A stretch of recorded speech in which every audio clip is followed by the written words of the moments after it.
La riziculture fut introduite du continent asiatique il y a environ 3000 ans. Depuis, elle figure au cœur de l'agriculture japonaise et a modelé la société, la culture et les traditions du pays.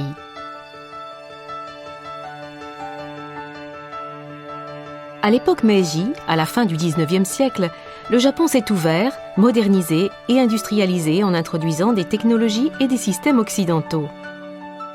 Dans le domaine de l'agriculture, le gouvernement a d'abord essayé d'importer et d'imiter les méthodes agricoles occidentales.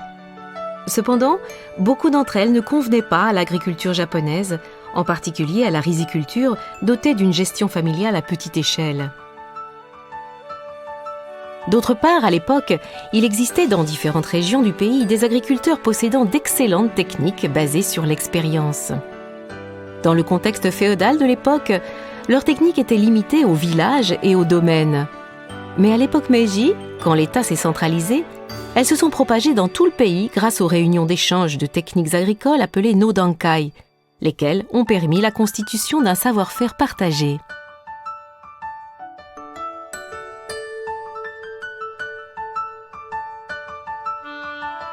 En conséquence, au cours des 45 premières années de l'époque Meiji, entre 1880 et 1925, la productivité agricole japonaise a augmenté de 50% et la production a presque doublé. En outre, le gouvernement a encouragé la production de cultures commerciales telles que la soie brute, ainsi que la promotion des exportations vers les marchés étrangers, et ce afin de se procurer des devises étrangères. Un des exemples typiques est la filature de soie de Tomioka, inscrite sur la liste du patrimoine mondial de l'UNESCO. Du fait de la diffusion au Japon des technologies étrangères de filature par l'intermédiaire des ateliers de Tomioka, le fil de soie brute de haute qualité fabriqué au Japon est devenu un produit d'exportation important. Il a permis au pays d'acquérir des devises étrangères entre le début des époques Meiji et Showa. Au cours de l'époque Meiji, le taux de mortalité a diminué, même dans les zones rurales, et la population a augmenté. Cela a entraîné un afflux humain des campagnes vers les villes. Cet exode rural a fourni la main-d'œuvre indispensable au développement industriel du pays. De plus, la diversification des cultures et les gains de productivité dans le secteur agricole ont contribué au développement de l'industrie en fournissant des denrées alimentaires peu coûteuses et abondantes. Avec la Seconde Guerre mondiale, l'insuffisance de main-d'œuvre liée à la mobilisation militaire des hommes, ainsi que la destruction des infrastructures de production par les frappes aériennes, ont gravement porté atteinte à la productivité alimentaire. Beaucoup ont alors souffert de la faim et l'augmentation de la production alimentaire est devenue un défi majeur pour le gouvernement.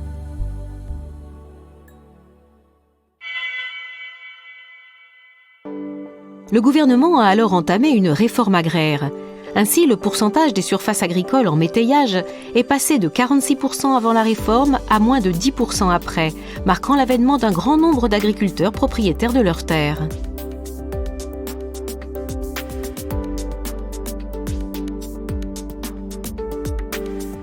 Ces agriculteurs, désireux de produire leur propre nourriture, ont grandement contribué à l'augmentation de la production alimentaire, aidés en cela par l'entrée en vigueur en 1948 de la loi sur la promotion de l'amélioration de l'agriculture et le service de vulgarisation agricole. Cette loi avait pour objectif d'améliorer non seulement les technologies agricoles, mais également la vie de la population dans les zones rurales. Avec l'appui du personnel chargé de la protection sociale et de l'éducation affecté à chaque préfecture, les habitants des zones rurales, principalement les femmes au foyer, ont largement contribué à l'amélioration du niveau de vie grâce à leur ingéniosité et leur esprit d'entraide. Les coopératives agricoles, établies dans diverses régions du Japon en vertu d'une loi de 1947, ont également mené diverses activités, notamment des projets en matière de crédit, d'achat, de vente et d'entraide mutuelle.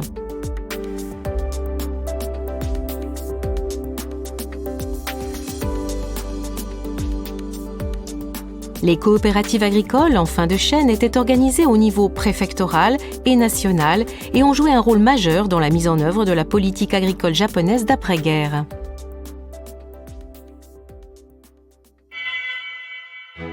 Au fur et à mesure de sa reconstruction, le Japon est entré dans une période de forte croissance économique, mais l'écart de revenus entre les secteurs agricoles et industriels s'est creusé.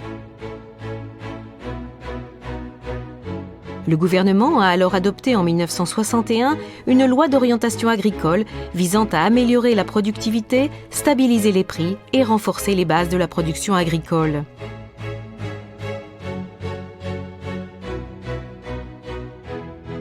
Dans le même temps, l'accroissement de la demande de main-d'œuvre dans le secteur industriel a multiplié les possibilités d'emploi dans les villes.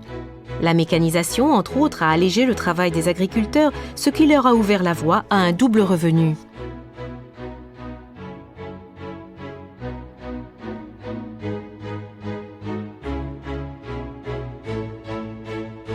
Pour pouvoir travailler en ville dans la semaine, les agriculteurs avaient deux possibilités. Soit ils faisaient eux-mêmes les travaux des champs en les concentrant sur le week-end, soit ils en chargeaient à leur place leurs femmes ou leurs parents âgés. Un phénomène à l'origine des problèmes agricoles du Japon moderne tels que le vieillissement des agriculteurs et l'absence de relève. D'autre part, l'accroissement de la productivité agricole grâce à la mécanisation et l'augmentation du nombre d'agriculteurs à double revenu ont contribué à la forte croissance économique du Japon en mettant une main-d'œuvre agricole à la disposition du secteur industriel. Ce graphique montre l'évolution de la production de riz au Japon depuis 1940. On voit que dans les années 60, le Japon était parvenu à l'autosuffisance. Mais après, la consommation de riz par habitant a commencé à décliner.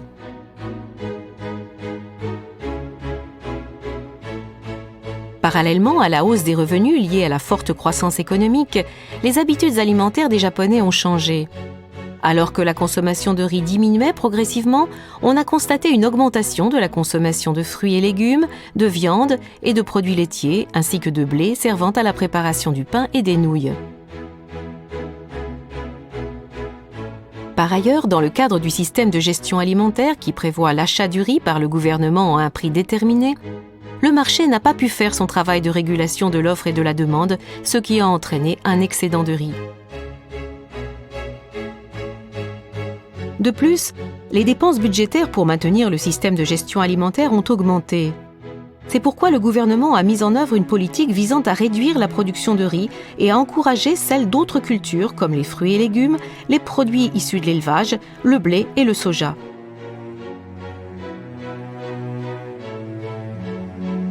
En plus du riz, le système de soutien du gouvernement à l'agriculture s'est aussi appliqué aux produits agricoles dont la demande était en hausse.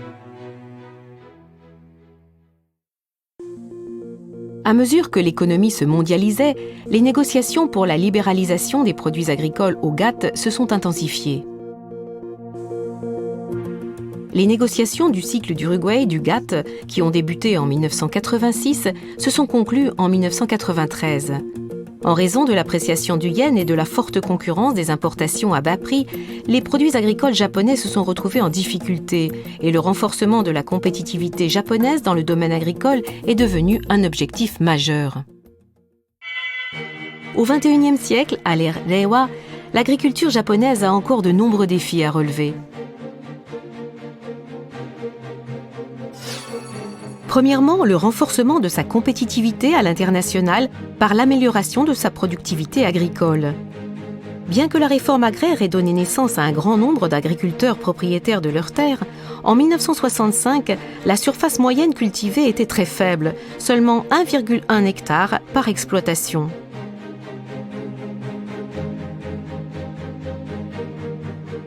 Cette situation s'est longtemps perpétuée. Plus de 50 ans plus tard, en 2017, elle se situe en moyenne à 2,9 hectares, ce qui est très peu en comparaison avec la moyenne occidentale. En particulier dans la riziculture, le renforcement de la productivité par l'agglomération des terres et l'expansion de la taille de la gestion constituent un défi majeur.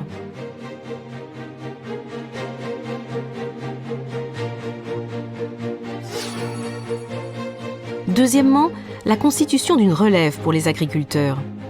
La baisse du nombre d'agriculteurs et leur vieillissement constituent un grave problème au Japon. À mesure que la mondialisation progresse, il est nécessaire de faire de l'agriculture un secteur attrayant pour les jeunes et d'encourager les reconversions de main-d'œuvre issues d'autres secteurs.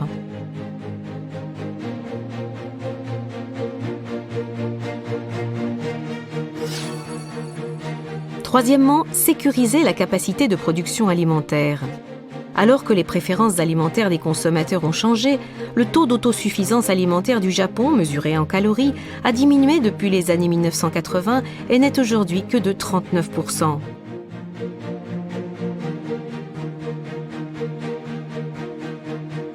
De plus, parallèlement à leur abandon croissant, la superficie des terres cultivées diminue. Par conséquent, il est aujourd'hui crucial de trouver les moyens de sécuriser la capacité de production alimentaire japonaise. Quatrièmement, l'harmonie entre l'agriculture et l'environnement. L'agriculture a de nombreuses fonctions, dont le maintien de la capacité de rétention d'eau des terres et la mise en valeur des paysages. Ces fonctions sont importantes du point de vue de l'entretien des terres nationales.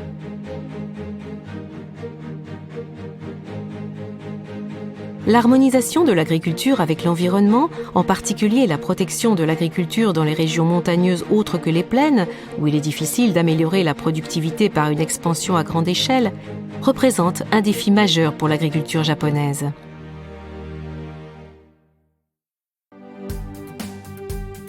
Voici maintenant un certain nombre d'initiatives récentes pour relever ces défis. Premièrement, encourager l'innovation agricole. La recherche pour l'agriculture intelligente utilisant les technologies de l'IoT, de l'intelligence artificielle et de la robotique progresse. L'innovation technologique devrait conduire à une amélioration rapide de la productivité et à la promotion d'une agriculture respectueuse de l'environnement.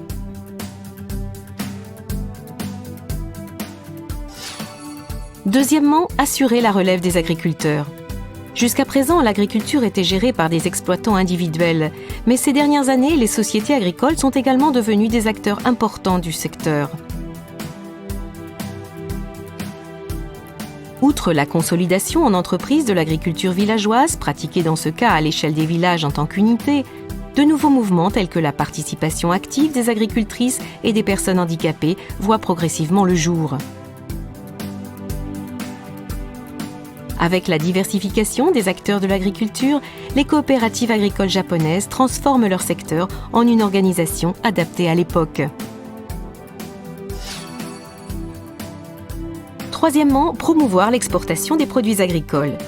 Jusqu'à présent, le Japon a été un grand importateur, mais un exportateur très modeste de produits agricoles.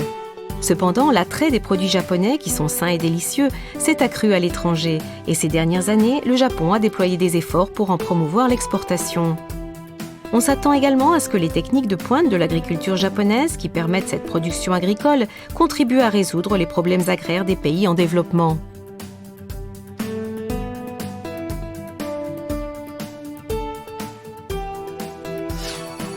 Enfin, ce qu'on appelle l'industrialisation à 6 facteurs de l'agriculture. Il s'agit de l'intégration ou multiplication des secteurs économiques primaires, secondaires et tertiaires. Des efforts sont déployés dans différentes parties du pays pour ajouter à l'agriculture d'autres industries telles que la transformation ou encore la distribution et le tourisme. On peut espérer que l'industrialisation à 6 facteurs de l'agriculture conduira à la revitalisation des zones rurales par la création de valeur ajoutée et d'emplois. L'agriculture japonaise est confrontée à de nombreux défis. Cependant, le passage d'une agriculture traditionnelle défensive à une nouvelle agriculture offensive a d'ores et déjà commencé.